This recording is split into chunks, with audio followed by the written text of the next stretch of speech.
I don't know who. Maybe it was Brienne. Maybe Jake. Someone left some Arbys over at my house. It wasn't us. No, it wasn't me. Guys, Arbys, come on. But I will give this to Pig Trudy, and I know she's going to love it. Hey, Trudy, I got some Arbys that I found, if you'd like it. Here, baby. You want some Arbys? Oh, boy. Let's see if our Trudy loves Arbys. Oh, yes. That's love for Arbys right there. Trudy loves that Arbys. Sweet baby, sweet Jesus, you got that. You got some love for Arbys. Yeah. That's Arbys all over the side of your face. Can I have that trash now? There. There you go. Enjoy, sweetie. We love you.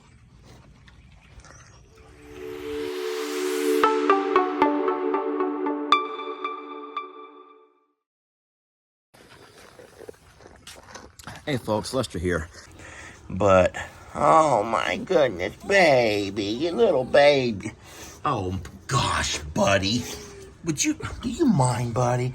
I'm gonna refill his food. So Brienne has taken this little baby on. Gonna try to find him a forever home after she gets him vetted.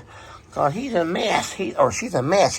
This baby here's a mess, y'all. She's a mess. Buddy, she don't wanna love you. She don't want to love you, buddy. She do not want to love you, buddy. So I'm telling you what's going to happen here. And I told Jamie this was going to happen. This little dog was dumped here in front of our house. And I told Jamie that was going to happen. Unfortunately, one of the downfalls to making videos and people know you've been rescuing some dogs, is that they have one. Oh my gosh, buddy. Sweet buddy. Sweet buddy. One of the downfalls is people realize if you do a little animal rescue, they'll start dropping animals off. And so Brienne ran across this one over here out in the pasture. And so she's going to take her on and see if she can get her fixed up and possibly rehomed. And we support her on that. And we gave her a stall. We even gave her a stall to use with food and water bowl. But this little girl needs more food. She's going to be hungry. She needs more. She needs some breakfast. Now I'm going to get you some more. I'm going to get you some food. Give me a minute, okay? Give me a minute.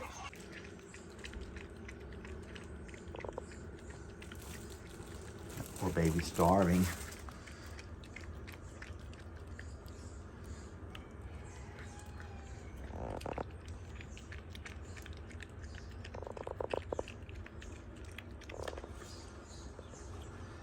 You don't care for that?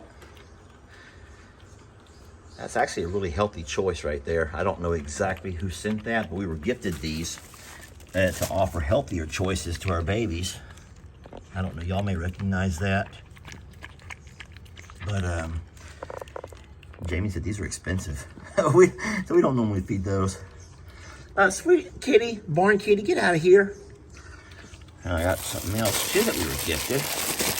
We're going to leave these as kind of a snack for afterwards. You don't want to overfeed a starving animal, though, guys. You don't want to overfeed one because they can get them sick.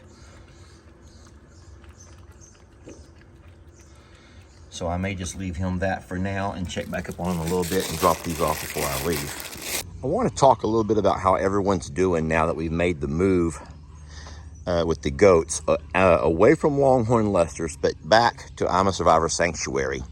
So Sissy, we'll start with Sissy. Sissy's doing great. You know, Sissy has always been a third wheel, born right there with Chip and Roxy. And she was raised by our sweet goat Journey. And whenever Journey passed, Chip and Roxy kind of teamed up. And Sissy has always been, well, like I said, kind of a third wheel. She's never really had a best friend in anybody.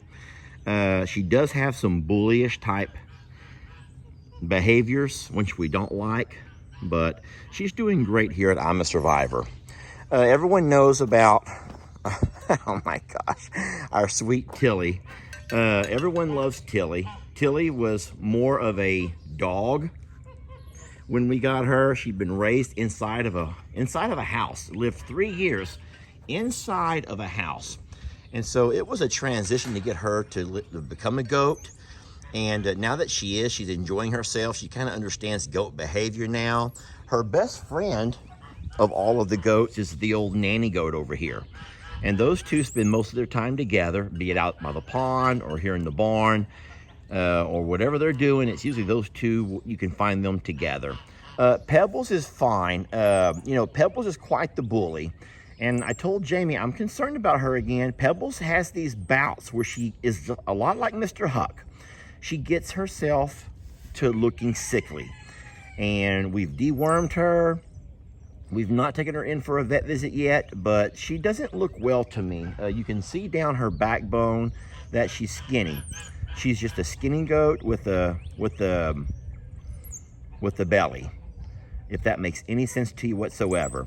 But Pebbles is doing fine here at this property. She doesn't have the same bullying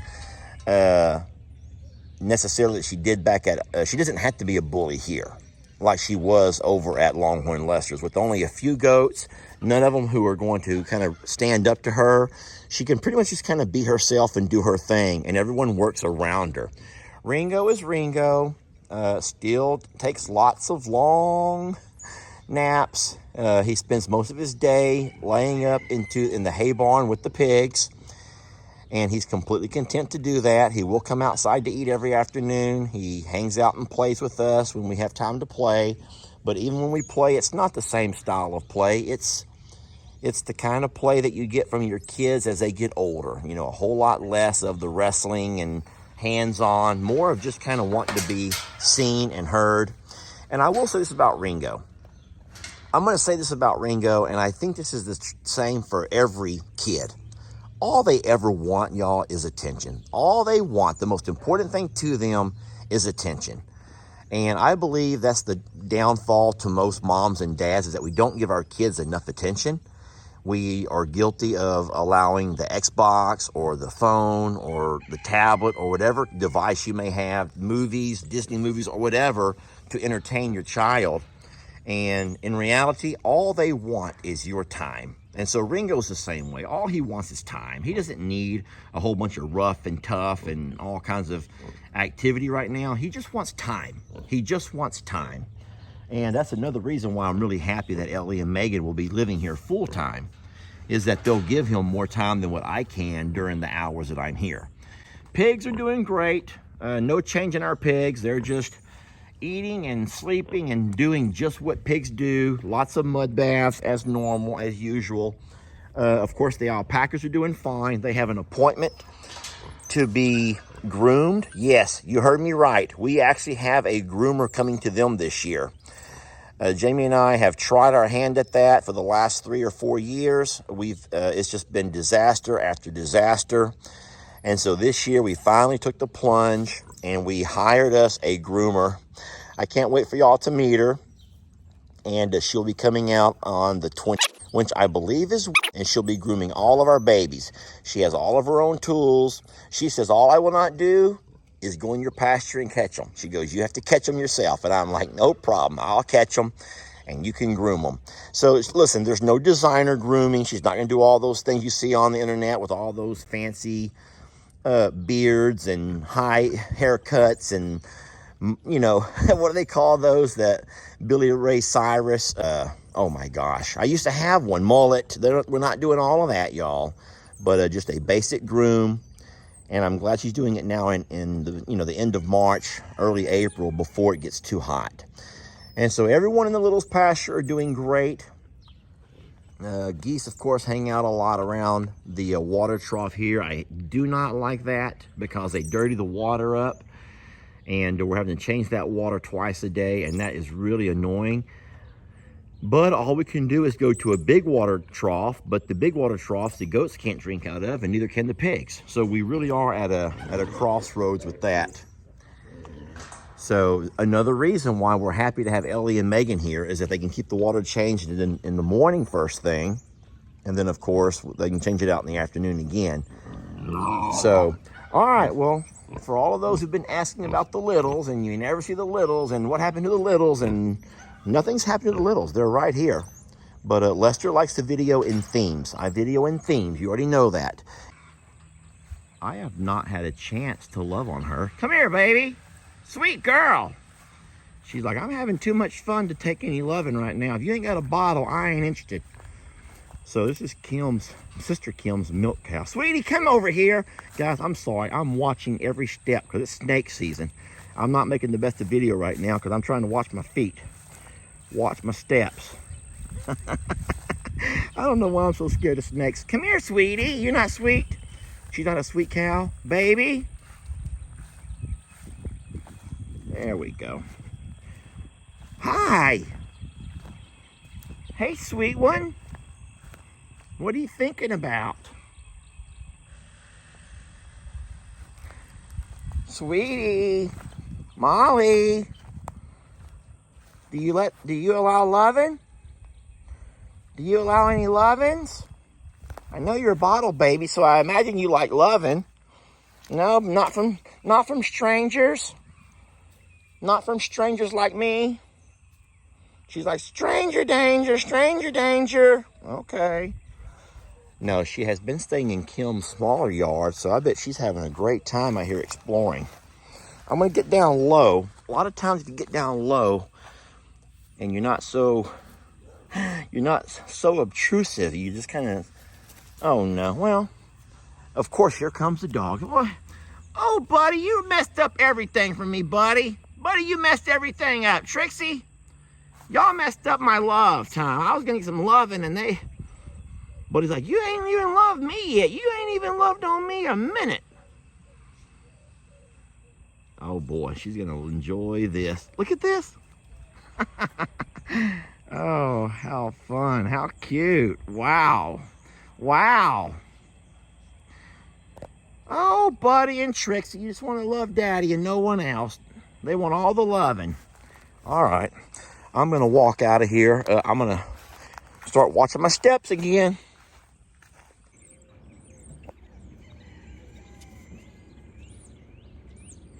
You know, barn cats don't get the same attention that your house cats do. They don't. As much as you want to think that they do, they don't. You walk out when you feed up, you love on them if they'll let you. Play with them a little bit, just kind of scratch them behind the ears. Feed them, water them. And then you kind of go about your business. But you do know that they find ways to entertain themselves. They do. They're amazing at finding ways to entertain themselves. Woo-wee. Woo-wee. And it's fun watching them interact with each other, with other farm animals. And they can find the most neat things to play with. They'll pick up and mess with anything. And they do their job. We have not seen any mice or anything around in a while. And that's great. With having all of the grains in our feed room, you know, without being in barrels and closed off, it's just amazing to me that we don't see more mice. Nope, barn cats is the key. Because I love cats. I can love on some cats all day. Hey, are you a sweet or are you mean? Well, I was going to love that kitty. I was going to love that kitty, Trixie. I wanted to love my barn cat. No, not today.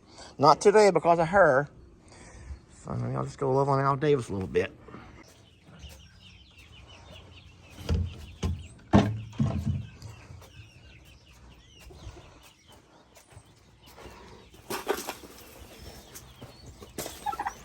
Al, share with her.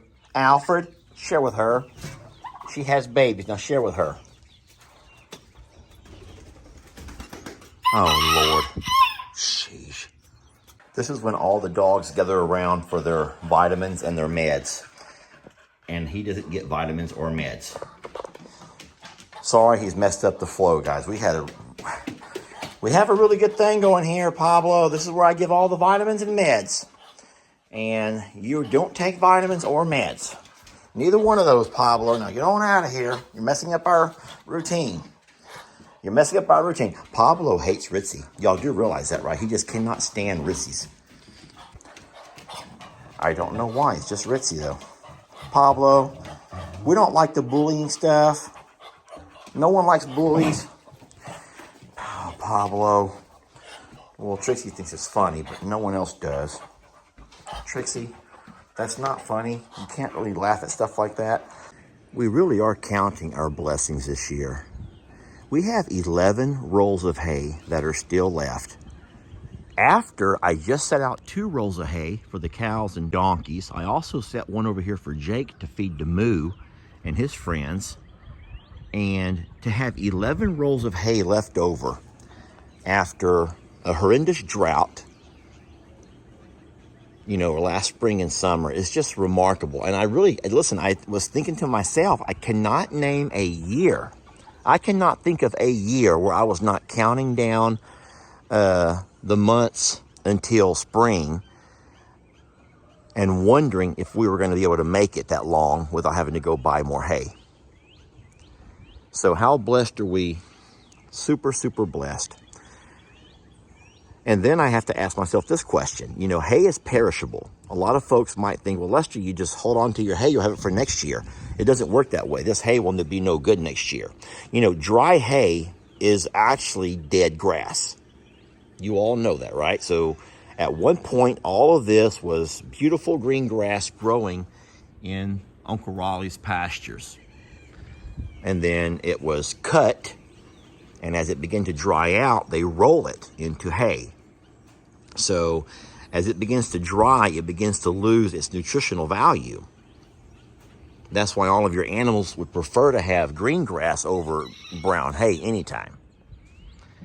But the thing is, as the longer this hay sits here, the more or less desirable it becomes. And so you find yourself asking, well, what does one do with the 11 rolls of hay? And don't forget, we still have 12 rolls over at Longhorn Lester's. Now, of course, we bought that hay. So that was just, we over-purchased, which I'd rather have more than not enough, obviously. But no, I guess I will start reaching out and let my dad know if he has any friends or anybody who needs hay. Even my dad, I'm looking over there. Even my dad has several rolls of hay sitting there. So how blessed are we to have an early spring and did not go through near the hay that we thought we would. And that grass does look good. Come on, let us! Many years ago when I was 23, I was married to a widow who was pretty as could be. This widow had a grown-up daughter who had hair of red. My father fell in love with her and soon they two were wed. This made my dad my son-in-law and changed my very life. For my daughter was my mother 'cause she was my father's wife. To complicate the matter, even though it brought me joy, I soon became the father of a bouncing baby boy. My little baby then became a brother-in-law to Dad, and so became my uncle, though it made me very sad. For if he was my uncle, then that also made him brother to the widow's grown-up daughter, who of course was my stepmother. My father's wife then had a son who kept him on the run, and he became my grandchild 'cause he was my daughter's son. My wife is now my mother's mother, and it makes me blue, because although she is my wife, she's my grandmother too. If my wife is my grandmother, then I am her grandchild, and every time I think of it, it nearly drives me wild.